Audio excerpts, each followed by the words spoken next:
Hello friends, हम हैं एग्जामपुर कलम से क्रांति और मैं सोनम एक बार फिर से आपका अपने परिवार एग्जामपुर में स्वागत करती हूं। सबसे पहले तो आप सभी को छोटी दिवाली की शुभकामनाएं। सो बच्चों, अच्छे से दिवाली सेलिब्रेट करना और खैर जो धूम धमाका होगा वो तो कल करना है, लेकिन कोशिश कीजिएगा कि कम से कम पटाखे छुड़ाओ भाई, ठीक है। सो चलो जल्दी से क्लास को भाई शेयर वेयर कर दो। देख लो भाई, हम लोग छोटी दिवाली को भी क्लास लेने के लिए आए हैं। सो क्लास को ना शेयर वगैरह कर दो आप सभी लोग, ठीक है। Okay, good noon. तो चलिए पहले हम लोग थोड़ा जल्दी से स्टार्ट कर देते हैं, क्योंकि भाई हम लोगों को भी घर के लिए थोड़ा जल्दी निकलना है, छोटी दिवाली है। सो इसलिए जल्दी से हम लोग जो है अपना क्लास को स्टार्ट कर रहे हैं। आज के सेशन की बात करते हैं। जैसे कि हम लोग मिसलेनियस क्वेश्चंस कर रहे हैं, अपना मिश्रित क्वेश्चंस जो हैं हम लोग कर रहे हैं। सो भाई इसमें आपका मैक्सिमम जो भी बुक्स से रिलेटेड है, आपका योजनाओं से रिलेटेड है कि ऑर्गेनाइजेशन से रिलेटेड है, इन सभी को हम लोग डिस्कस कर रहे हैं। सो आज का जो सेशन है ये भी बहुत इंपॉर्टेंट होने वाला है, बहुत ही अच्छे अच्छे क्वेश्चंस होंगे। सो कोशिश कीजिएगा कि हम लोग जल्दी जल्दी से भाई आंसर्स कर सकें, ठीक है। तो फर्स्ट क्वेश्चन के साथ में हम लोग स्टार्ट कर रहे हैं। फर्स्ट क्वेश्चन, चलिए फर्स्ट क्वेश्चन लग रहा है हमारा।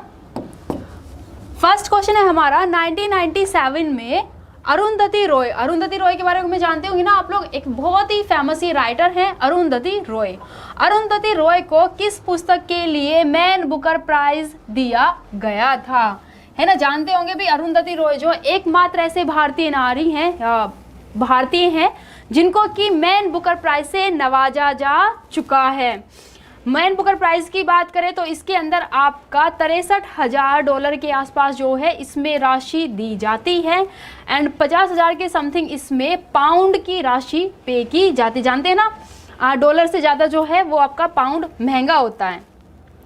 तो चलिए बताइएगा, उसके बाद ब्रिटेन की जो सरकार है उसके द्वारा ये दिया जाता है मैन बुकर प्राइज।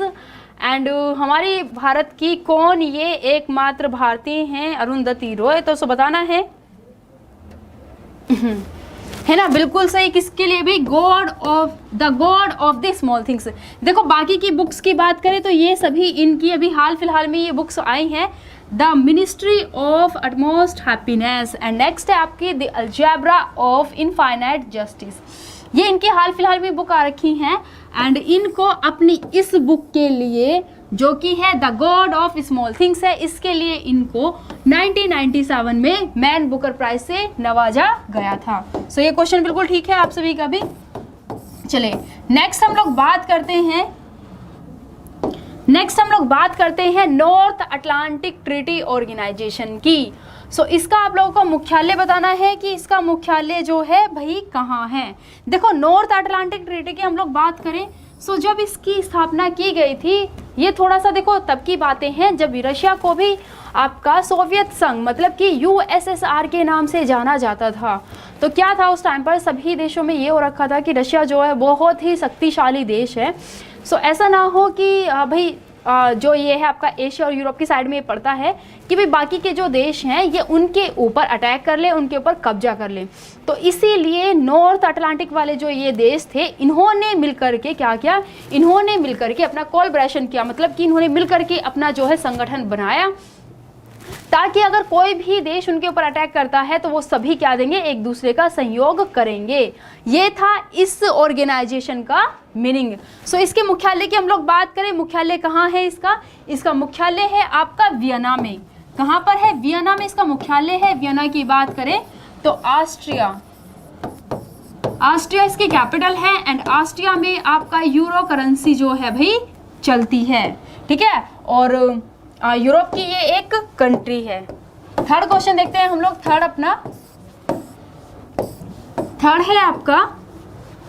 है भाई, थर्ड बताना है आप लोगों को। थर्ड है संयुक्त राष्ट्र संघ में कितनी भाषाएं प्रयोग में लाई जाती हैं, ठीक है। कितनी भाषाएं प्रयोग में जो हैं लाई जाती हैं। How many language are used in the United Nation, ये आप लोगों को बताना है।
रिपीट कर देते, मैंने देखा नहीं था कि आप लोगों को आवाज नहीं जा रही है।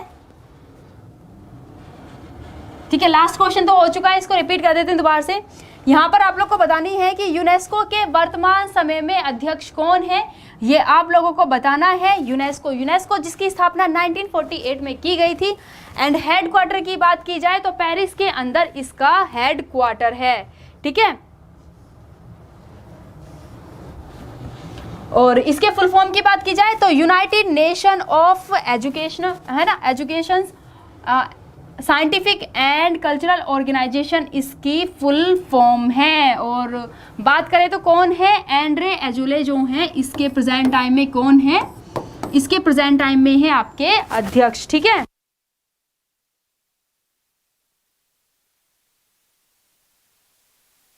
ठीक है, ध्यान रखिएगा, इसकी full form United Nation of educational scientific and cultural organisation जो है ये इसकी फुल फॉर्म है, जिसका हेडक्वार्टर कहाँ पर है, पेरिस के अंदर है। चलिए फिफ्थ हम लोग करते हैं। फिफ्थ है आपका गीता गोपीनाथ। गीता गोपीनाथ जानते होंगे आप लोग, गीता गोपीनाथ जो कि भारतीय मूल की महिला हैं। सो गीता गोपीनाथ किस संघ में मुख्य अर्थशास्त्री के पद पर नियुक्त हुई है, ये आप लोग को बताना है। क्लियर है, ये अपॉइंट हुई है, आप लोग को बताना है। इससे पहले हम लोग इनके बारे में बात करें तो ये जो थी ये केरल में भी एज आ इकोनॉमिक एडवाइजर के रूप में काम कर चुकी हैं। एंड उसके बाद ये अभी हाल फिलहाल में कहाँ पर, IMF, ठीक है, IMF इंटरनेशनल मॉनेटरी फंड जो है जिसका हेडक्वार्टर वॉशिंगटन DC में है, वहां पर इनको एज आ चीफ इकोनॉमिस्ट के रूप में अपॉइंट किया गया है। ठीक है, ध्यान रखिएगा, कहां पर, IMF के अंदर। चलिए सिक्स्थ अपना क्वेश्चन करते हैं हम लोग। कालिया का विस्तृत रूप आप लोगों को बताना है, किसकी फुल फॉर्म क्या है। कालिया की बात की जाए, कालिया की हम लोग बात करें सो कालिया ये एक योजना है जो कि उड़ीसा के अंदर चलाई गई है। ठीक है, उड़ीसा के अंदर चलाई गई है और 3 वर्षों के लिए, कितने ईयर्स के लिए, 3 वर्षों के लिए ये योजना काम करेगी, जिसके अंदर 180 करोड़ रुपए की लागत लगाई जाएगी। अब इसकी फुल फॉर्म की बात करें तो क्या है भाई इसकी फुल फॉर्म, इसकी फुल फॉर्म की बात की जाए तो क्या है, ये है आपका, ठीक है, ये है आपका कृषक assistance for livelihood and income augmentation, ये है इसका आपका फुल फॉर्म जो कि आपका फर्स्ट ऑप्शन में दिया हुआ है। ठीक है, ये है इसकी फुल फॉर्म। चलिए नेक्स्ट अपना करते हैं हम लोग 7th क्वेश्चन। 7th है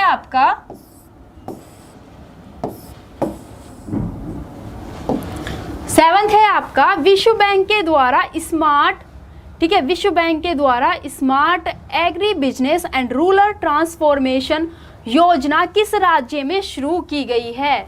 ठीक है, स्मार्ट बताना है, विश्व बैंक के द्वारा स्मार्ट आपका agri business and rural transformation scheme जो है ये कहाँ पर शुरू की गई है, ये आप लोगों को बताना है। सो ध्यान रखिएगा, ये किसके द्वारा शुरू की गई है, ये द्वारा विश्व बैंक के द्वारा, एंड कहाँ पर, महाराष्ट्र के अंदर। ठीक है, कहाँ पर, महाराष्ट्र के अंदर इसको शुरू किया गया है। ओके, चलिए आगे करते हैं हम लोग अपना 8th क्वेश्चन करते हैं।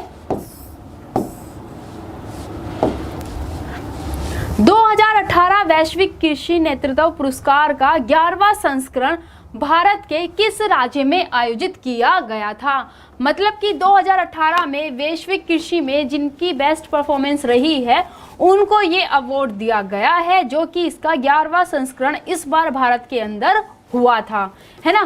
तो आप लोग को बताना है कि भाई ये जो संस्करण हुआ था ये कहाँ पर हुआ था, तो मैं बता देती हूँ इसका आंसर कहाँ पर हुआ था भाई, ये दिल्ली के अंदर।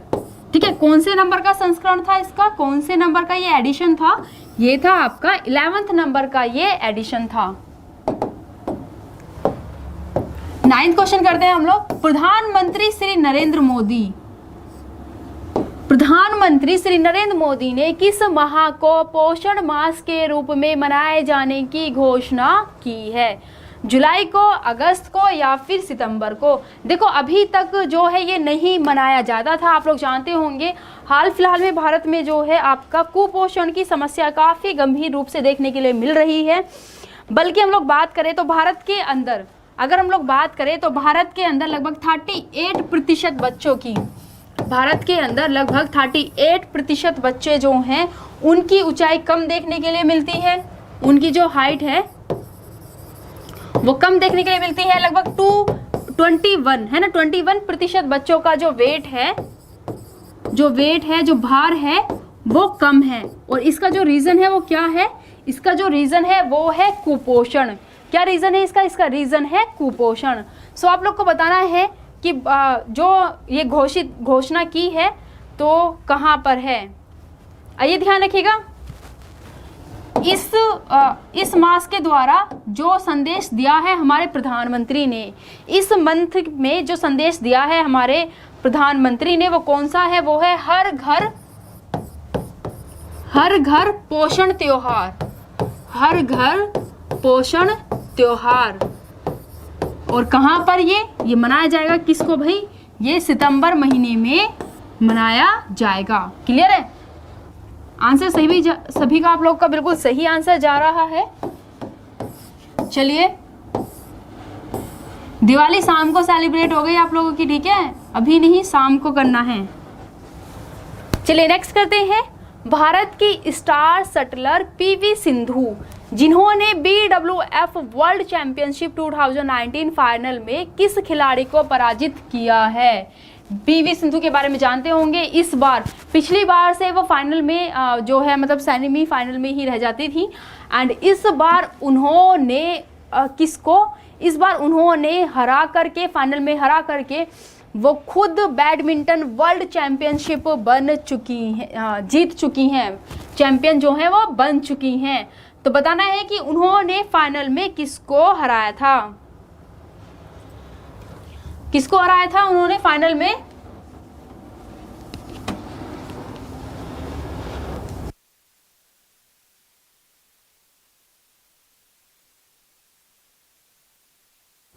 ठीक है, बिल्कुल सही भी। किसको हराया है इन्होंने हराया है किसको? नोजोमी ओकुहारा को हराया है। और नोजोमी ओकुहारा की बात करें तो ये कौन है? ये है एक जापानीज। ठीक है, ये कौन है? ये है एक जापानीज, से जापान से बिलोंग करती हैं। जापान की बात की जाए तो टोक्यो यहाँ की कैपिटल है, टोक्यो यहाँ की कैपिटल है। येन यहाँ पर करेंसी चलती है। शिंजो अबे यहाँ के प्रधानमंत्री हैं। और नारुहितो यहाँ के एम्परर हैं, मतलब कि सम्राट है। ठीक है, चलिए आगे करते हैं। King Hamad Order of the Renaissance, है ना, ये क्या लिखा है भाई? रेनिस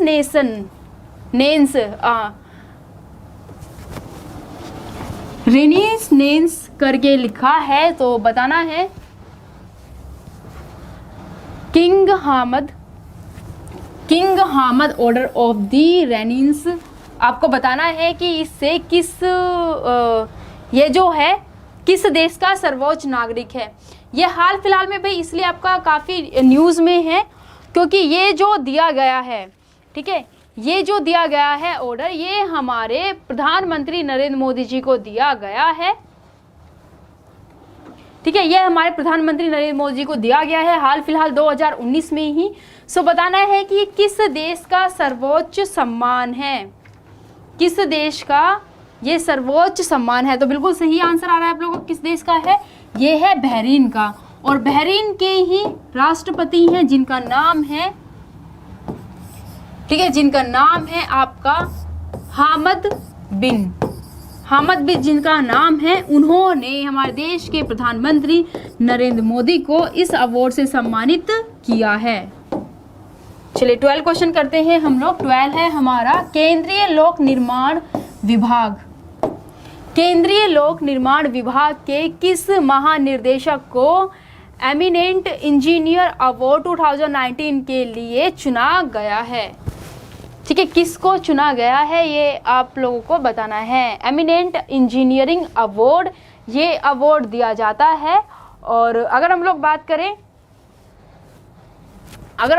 करें कि इंजीनियर डे ठीक है। अगर हम लोग बात करें भाई इंजीनियर डे, तो इंजीनियर डे को कब मनाया जाता है? इंजीनियर डे को मनाया जाता है आपका 5 सितंबर, ठीक है। 5 सितंबर को आपका इंजीनियरिंग डे मनाया जाता है। और एमिनेंट इंजीनियरिंग अवार्ड जो है ये इंजीनियरिंग फील्ड में, इंजीनियरिंग एंड टेक्निकल फील्ड में बहुत ही बड़ा एक अवार्ड है जो कि दिया जाता है। एंड इसमें आप लोगों के आंसर काफ़ी डिफरेंट आ रखे हैं। इसका जो आंसर है भाई वो है आपका प्रभाकर सिंह। किसको? इस वर्ष 2019 में ये जो दिया गया है ये प्रभाकर सिंह के बेहतरीन प्रदर्शन के कारण इनको दिया गया है, ठीक है। चलिए 13 करते हैं अभी हम लोग। 13 है हमारा कि किस देश में अमेजन वर्षा वन में बड़े पैमाने पर आग लगने की घटना सामने आई थी? आप लोग जानते ही होंगे। देखो अमेजन की बात की जाए, ठीक है, अमेजन की बात की जाए जिसको कि लंग्स ऑफ क्या बोला जाता है, जिसको कि आपका lungs of earth, lungs of earth मतलब कि पृथ्वी के फेफड़े, पृथ्वी के फेफड़े भी इसको बोला जाता है ना। लंग्स ऑफ अर्थ भी पृथ्वी के फेफड़े भी इसको भाई बोला जाता है। और दूसरा आप लोग जानते हैं जो हमारे विश्व में ही सबसे हल्की लकड़ी है जिसका नाम है वात्सा, विश्व की सबसे हल्की लकड़ी जिसका नाम है वात्सा, वो भी अमेजन के ही फॉरेस्ट में पाई जाती है।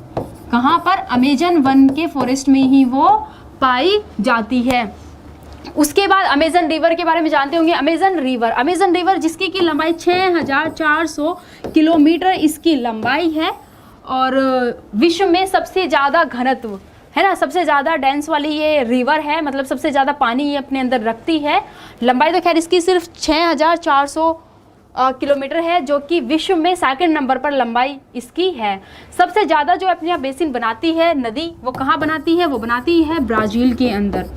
सबसे ज़्यादा ब्राज़ील के अंदर अपना बेसिन बनाती है। सो चलिए बताइएगा कि यहाँ पर हाल फिलहाल में जो हम लोग को देखने के लिए मिला था वो कहाँ पर मिला था? बिल्कुल सही भाई, सबसे ज़्यादा बेसिन ये कहाँ बनाती है? ब्राज़ील में बनाती है। एंड ब्राज़ील में ही हम लोगों को देखने के लिए मिला था। इसका जब सैटेलाइट से डाटा देखा गया था, एक चीज़ देखनी है ना, जिस टाइम पर आग यहाँ पर देखी थी तो उस टाइम पर सैटेलाइट से जब देखा गया था कि भाई कितने एरिया में आग लगी हुई है। सो अमेजन फॉरेस्ट के ब्राज़ील के अंदर लगभग 84% में, कितने एरिया में इसका जो है भाई, कितने एरिया में इसका जो है भाई इसमें जो आग लगी थी वो लगभग 84% घटना, लगभग 84% की जो है इसकी आग लगने की जितनी भी घटना हुई है उसमें घटना में इसके वृद्धि हुई है, इसकी घटना में वृद्धि हुई है। दूसरा हम लोग बात करें कि ये अमेजन जो है ये भाई कितने देशों में फैला हुआ है? सो ये 9 देशों में फैला हुआ है। अमेजन फॉरेस्ट जो है ये साउथ अमेरिका के 9 देशों में फैला हुआ है, जिसमें से है आपका ब्राज़ील है, बोलिविया है, कोलंबिया है, इक्वाडोर है, फ्रेंच गिनी है, गुयाना है, पेरू है, सूरीनाम है ना, सूरीनाम है एंड वेनेजुएला है। ये 9 देश हैं जिसमें कि ये फैला हुआ है। उसके बाद अगर विश्व में बात की जाए सबसे बड़े उष्णकटिबंधीय वन की, है ना, सबसे बड़े उष्णकटिबंधीय वन की बात की जाए सो वो कौन से हैं? वो हैं अमेजन फॉरेस्ट, ठीक है। चलिए आगे देखते हैं अब हम लोग 14th क्वेश्चन अपना। 14 है हमारा कि भारत के 20 हमारे भारत के जो हैं जिनका नाम है बी साई प्रणीत ने BWF मतलब कि बैडमिंटन वर्ल्ड फेडरेशन जो है, वर्ल्ड बैडमिंटन जो है इसमें 2019 में पुरुषों के एकल वर्ग में कौन सा पदक इन्होंने जीता है? ये उसी चैंपियनशिप की बात कर रहे हैं जिसमें कि PV सिंधु ने गोल्ड जीता है ना, वो बन गई हैं विश्व की बैडमिंटन चैंपियन। तो बताना है भैया आप लोगों को, बताना है भैया आप लोगों को कि किस में इन्होंने जीता है।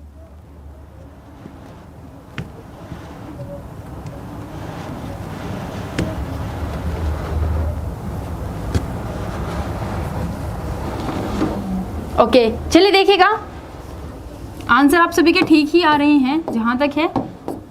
कांस्य पद इन्होंने क्या जीता है? इन्होंने जीता है ब्रोंज। ठीक है, क्या जीता है? इन्होंने ब्रोंज जीता है। अब जरा इनके बारे में देखिएगा। भारत के बी साई पंडित जो थे, ये आपका केंटो मोमोता किससे हारे थे? केंटो मोमोता जो है, ठीक है, केंटो मोमोता मौजूदा जो हैं उनसे ये फाइनल में हार गए थे। और केंटो मोमोता मौजूदा जो हैं ये विश्व में नंबर 1 खिलाड़ी जाने जाते हैं। ये विश्व में नंबर 1, ठीक है, नंबर 1 खिलाड़ी ये जाने जाते हैं। सो हमारे देश के जो पंडित थे वो इनसे हार गए थे, बट उनको ब्रॉन्ज मेडल से सम्मानित किया गया था। अब मैं बात करूं कि ये जो आपकी बैडमिंटन चैंपियनशिप थी ये हो कहाँ रही थी? सो ये हो रही थी स्विट्जरलैंड में। कहाँ पर हो रही थी? ये हो रही थी स्विट्जरलैंड में, जो कि आपका कब आयोजित की गई थी? जो कि 19 से 25 सितंबर के आसपास, जो कि कब 19 से 25 सितंबर के आसपास ये आयोजित की गई थी। और लगभग 45 कंट्रीज ने 45 देशों ने इसके अंदर पार्टिसिपेट किया था। ठीक है, चलिए अब नेक्स्ट हम लोग करते हैं 15 अपना क्वेश्चन। शाहीनामा हवाई युद्ध। शाहीनामा ये कैसी एक्सरसाइज है? ये एक आपका एयरफोर्स की एक्सरसाइज है। ठीक है, सो शाहीनामा हवाई युद्ध अभ्यास किन देशों के बीच में आयोजित किया गया था? ये आप लोगों को बताना है। बताना है भाई कि किन देशों के बीच में ये आयोजित किया गया था। ओके, बिल्कुल सही भी, किसके बीच में आयोजित किया गया था? भाई ऐसे नाम या तो अफगानिस्तान, कजाकिस्तान या पाकिस्तान, इन सभी के ही होंगे। सो ये जो आपका आयोजित किया गया है, ये किया गया है चीन और भारत के बीच में। कहाँ पर? चीन एंड भारत के बीच, चीन एंड पाकिस्तान जो है इसके, इन दोनों के बीच में भाईचारा बढ़ाने के लिए ये आयोजित किया गया था। अब बात करते हैं कि हुआ कहाँ था। भाई ये भी पूछा जाता है कि हुआ कहाँ था। सो ये हुआ था चीन के होतान शहर में। ये कहाँ हुआ था? ये हुआ था चीन के शहर है जिसका नाम है होतान। वहाँ पर ये आयोजित किया गया था। ठीक है, वहाँ पर ये जो एक्सरसाइज है भाई आपकी, जो कि एयरफोर्स की इनकी एक्सरसाइज थी, वहाँ पर ये आयोजित किया गया था। क्लियर है? चीन की बात करें तो रेनमिन भी यहाँ पर करेंसी चलती है। बीजिंग यहाँ की कैपिटल है। और ठीक है, शी जिनपिंग यहाँ के राष्ट्रपति हैं। ठीक है, चलिए नेक्स्ट हम लोग करते हैं। अभी आंसर कीजिएगा भाई। नेक्स्ट है आपका कि 24 से 25 अगस्त 2019 को G7 शिखर सम्मेलन का 45वां संस्करण किस देश में आयोजित किया गया था? ये बताना है आप लोगों को। ठीक है, साथ ही एक चीज़ और ध्यान रखिएगा, इसके साथ में ही आप लोगों से G20 भी पूछा जाता है। G20 की बात की जाए तो G20 को कहाँ पर आयोजित किया गया था? इसको आयोजित किया गया था फ्रांस के अंदर। ठीक है, एंड हमारा भारत जो है वो G20 का मेंबर है एंड G7 का मेंबर नहीं है। ठीक है, हमारा भारत G20 का मेंबर है लेकिन G7 का मेंबर नहीं है। बताना है आप लोगों को, बताइएगा। नहीं सॉरी, G20 नहीं हुआ था, बल्कि G20, अरे भाई G20 आपका कहाँ पर हुआ था? G20 हुआ था, ये हुआ था आपका ओसाका में। ओसाका में हुआ था, जो कि जापान का शहर है, जो कि जापान का शहर है। ये करेक्ट है। ठीक है, यहाँ पर ये हुआ था। G7 हुआ था आपका फ्रांस के अंदर। G7 कहाँ पर हुआ था? G7 हुआ था आपका फ्रांस के अंदर। ठीक है, फ्रांस के अंदर कौन सा हुआ था? इमैनुअल मैक्रोन जो है वो फ्रांस के राष्ट्रपति हैं। पेरिस यहाँ की कैपिटल है। यूरो यहाँ पर करेंसी चलती है फ्रांस के अंदर। और इमैनुअल मैक्रोन जो है वो है यहाँ के राष्ट्रपति। यहाँ पर आयोजित किया गया था G7 का 45वां संस्करण। ठीक है, 45th नाम का ये संस्करण था। और हमारे देश से यहाँ पर कौन शामिल थे? हमारे देश से यहाँ पर नरेंद्र मोदी, हमारे जो प्रधानमंत्री हैं नरेंद्र मोदी, उस टाइम पर वो फ्रांस में ही विजिट करने के लिए गए हुए थे। सो वो इस सम्मेलन में शामिल थे। उसके बाद अगर मैं बात करूं कि G7 में कौन कौन से देश जो हैं इसके मेंबर हैं, G7 देश की मैं बात करूं कि कौन कौन से भाई इसके मेंबर हैं। सो कौन कौन है? अमेरिका है, ब्रिटेन है, ठीक है, कनाडा है, इटली है, फ्रांस है, ठीक है। कौन कौन हो गए भाई? हमारा अमेरिका हो गया, ब्रिटेन, अमेरिका हो गया, ब्रिटेन हो गया, उसके बाद कनाडा हो गया, इटली हो गया एंड फ्रांस हो गया। उसके बाद है जापान, उसके बाद है जापान, ठीक है, उसके बाद है जर्मनी। जर्मनी, ये सातों देश जो हैं भाई इसके मेंबर हैं, ठीक है। पहले जानते हो कि पहले इसको G8 के नाम से जाना जाता था, लेकिन रशिया की जो कि सीरिया के यहाँ पर उसने कुछ एरिया को जो है अवैध तरीके से हासिल कर लिया, जिसकी वजह से जो है रशिया को इस ग्रुप से बाहर कर दिया गया है ना। पहले यहाँ पर G8 हुआ करते थे।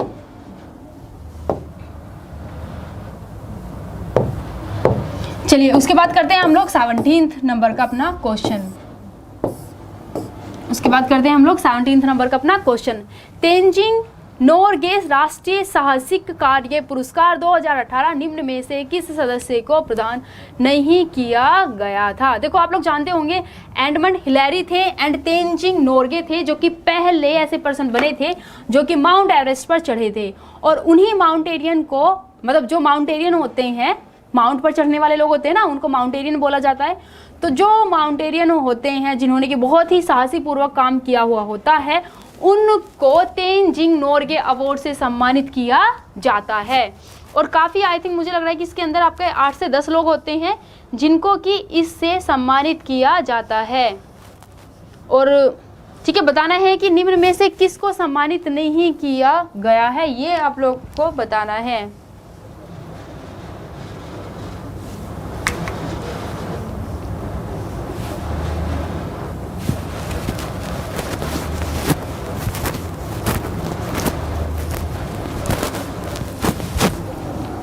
ओके, बिल्कुल सही है भाई। किसको नहीं दिया गया था इस वर्ष? सुनील कोहली को। किसको नहीं दिया गया था? इसको इस बार जो है ये सुनील कोहली को नहीं दिया गया था। बाकी आपका अपर्णा कुमार है ना, उसके बाद दीपांकर घोष हैं एंड मणिकंदन हैं, इनको दिया गया था, इन तीनों को दिया गया था। और इस वर्ष ये सिर्फ इन तीनों को ही नहीं, बल्कि इस वर्ष ये 6 पर्सन को दिया गया था। कितनों को? 6 पर्सन को ये दिया गया था। और ये जो अवार्ड है ये 4 कैटेगरीज में, कितने में? 4 कैटेगरीज में जो है भाई ये अवार्ड दिया जाता है। जैसे कि बहुसाहसिक कार्य हो गया, जल साहसिक कार्य हो गया, वायु रोमांचक कार्य हो गया, या फिर जीवन पर्यटन आपका उपलब्धि कार्य हो गया। मतलब एज अ टूरिज्म के रूप में बहुत अच्छे कार्य किए हुए हैं, सो उनको ये दिया जाता है। एंड 6 इस वर्ष लोगों को मिला था और 4 कैटेगरीज में ये दिया जाता है। उसके बाद तेंजिंग नोरगे के बारे में जानते हैं आप लोग। तेंजिंग नोरगे जो है भाई ये एक नेपाली पर्वतारोही थे। कौन थे? ये एक नेपाली पर्वतारोही थे, नेपाली पर्वतारोही थे जो कि अमेरिका के सर एडमंड हिलेरी के साथ में 1953 में माउंट एवरेस्ट पर चढ़ने वाले पहले ये बने थे। मतलब ये दोनों पर्सन ही पहले चढ़े थे माउंट एवरेस्ट पर। अब करते हैं हम लोग 18th अपना क्वेश्चन। चलिए हमारा 18 क्वेश्चन है, 7वें कम्युनिटी रेडियो सम्मेलन 2019 का आयोजन किस देश में किया गया था? 7वें कम्युनिटी रेडियो सम्मेलन की बात की जा रही है। उसके बाद अगर हम लोग बात करें कि रेडियो डे है ना, रेडियो डे किस तिथि को मनाया जाता है, जरा बताएंगे आप लोग इस क्वेश्चन का आंसर करने से पहले?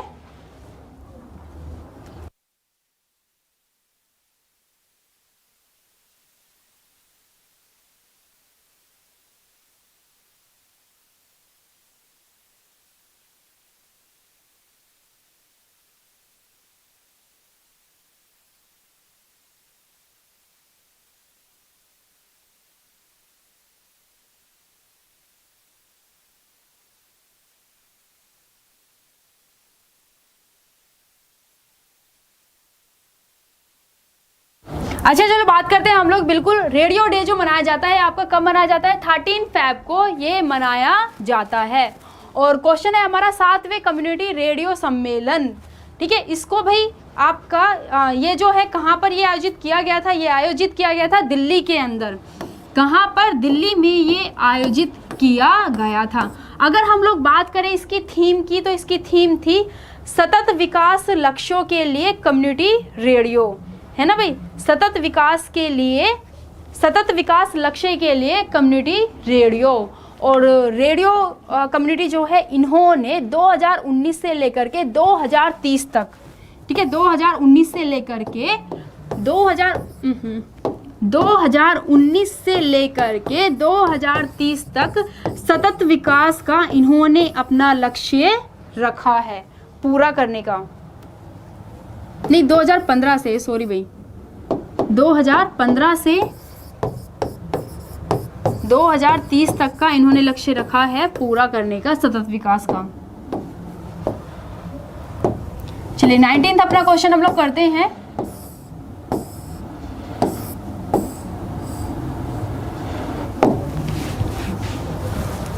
भारत के अभिषेक वर्मा ने ISSF विश्व कप पुरुषों के लिए 10 मीटर एयर पिस्टल इवेंट में स्वर्ण पदक जीता है। यह खेल किस शहर में आयोजित किए गए थे, ये आप लोगों को बताना है ना। देखो यहाँ से क्वेश्चन से देखो कितनी चीज़ें आप लोगों की क्लियर हो रही हैं। एक तो ये है कि अभिषेक वर्मा किस से बिलोंग करते हैं, किस प्रोफेशन से ये बिलोंग करते हैं। सो भाई ये क्या है, ये है शूटिंग, है ना, ये जो है भाई शूटिंग जो है इवेंट परफॉर्म करते हैं। एंड इन्होंने जो कि विश्व कप हुआ था इसके अंदर 10 मीटर एयर पिस्टल की इन्होंने इवेंट परफॉर्म किया था। दूसरा इन्होंने इवेंट तो परफॉर्म किया ही था, इन्होंने गोल्ड मेडल जो है वो भी इन्होंने जीता था, गोल्ड मेडल। बात करते हैं आगे। सो भाई ये कहाँ पर आयोजित किया गया था, कहाँ पर, बिल्कुल सही, कहाँ पर ये आयोजित किया गया था भाई, ये किया गया था रियो डी जेनेरियो में। रियो डी जेनेरियो जो कि आपका ब्राजील का शहर है और यहीं पर ही 2016 के ओलंपिक गेम्स भी हुए थे। साथ ही एक चीज़ और ध्यान रखिएगा, साथ ही संजीव जो हैं जो कि शूटिंग से बिलोंग करते हैं हमारे इंडिया के, इन्होंने 30 मीटर राइफल में, इन्होंने 30 मीटर राइफल में क्या जीता है, सिल्वर इन्होंने जीता था, सिल्वर इन्होंने जीता था संजीव ने। ठीक है, चलिए आगे करते हैं हम लोग 20 अपना क्वेश्चन। 20 है आपका कि मुख्यमंत्री परिवार समृद्धि योजना किस राज्य में शुरू की गई थी। मुख्यमंत्री के द्वारा भाई ये योजना शुरू की गई है ना, मुख्यमंत्री के द्वारा ये योजना शुरू की गई है। आप लोग जानते हैं हरियाणा में हाल फिलहाल जो हैं अभी चुनाव भी होने वाले हैं, खैर आंसर में बता दिया। तो परिवारों की समृद्धि के लिए ही भी ये योजना जो है शुरू की गई है। मतलब कि जिन परिवारों की वार्षिक आय जो है वो 1.80, कितना भाई, जिन परिवारों की आय जो है वो सिर्फ 1,80,000 के समथिंग है, उनको हर वर्ष क्या, उनको जो है वार्षिक ग्रांट प्रदान किया जाएगा जो कि 6,000 रुपये का किया जाएगा, है ना।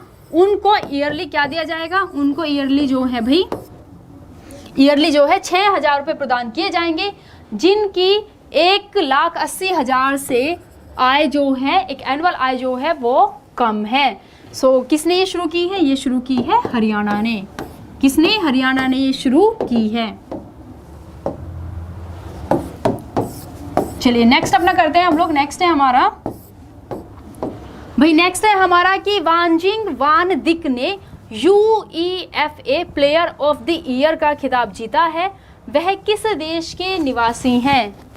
ठीक है, UEFA के बारे में आप लोग जानते होंगे, union of European football association इसकी फुल फॉर्म है। क्या फुल फॉर्म है इसकी, union of European football association इसकी फुल फॉर्म है। और ये किसने जीता है, वांजिंग वान दिक ने ये जीता है।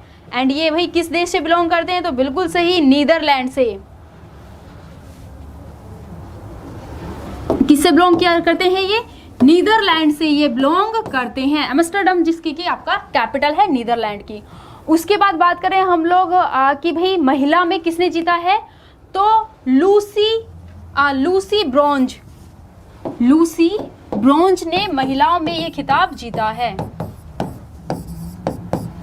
लूसी ब्रोंज ने ये जो खिताब है ये फीमेल्स में जीता है।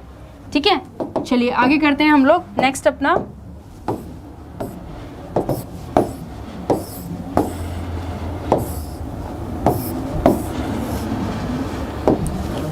नेक्स्ट है आपका स्ट्रम्बोली ज्वालामुखी में हाल ही में विस्फोट हुआ है। यह ज्वालामुखी किस देश में स्थित है?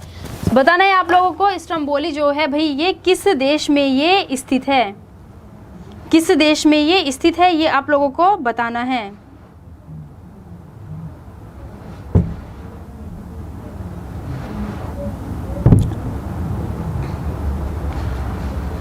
आंसर कीजिएगा किस देश में स्थित है। चलिए देखते हैं हम लोग आंसर भाई किस देश में स्थित है। ये स्थित है आपका कहाँ पर? इटली में। कहाँ पर? इटली में ये स्थित है।